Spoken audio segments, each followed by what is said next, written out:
2020湾北公益圣诞点灯精选比赛，选出画图组前3名，第1名圣贤国小李明宏，第2名地头港国小张云兴，第3名圣贤国小陈长志，以及作文组第1名文和实小陈君毅，第2名文和实小魏文慧，第3名文和实小洪淑珍。这6位小朋友得奖，由台南大湾北店长徐胜斌亲自颁发奖金甲奖状，鼓励因爱继续创作。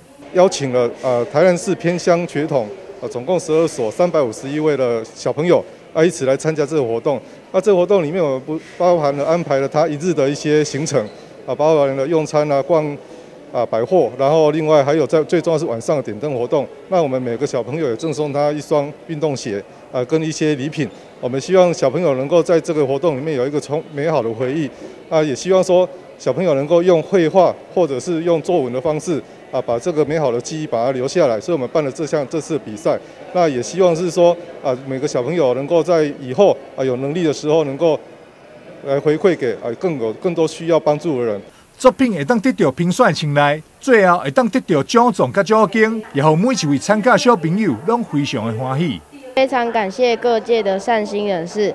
常言道，施惠勿念，受恩莫忘。今日受到您们的协助善行，已烙印在我心头上。未来如有能力，必仿效您们的善行，将这一份爱传递到社会角落。这次来参加这个活动，然后拿到第1名然后有奖品，你觉得感觉怎么样？很好。你想要怎么利用这笔奖金？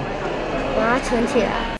湾北公益点灯活动已经持续举办在当，除了送给小朋友圣诞礼物，学习感恩之心，嘛请因吃大餐、教导礼仪，并办理作文甲画图比赛，加深伊的印象。百货业者嘛希望借由这项活动，和更多社会大众共同来参与公益。台南新闻张硕维采访报道。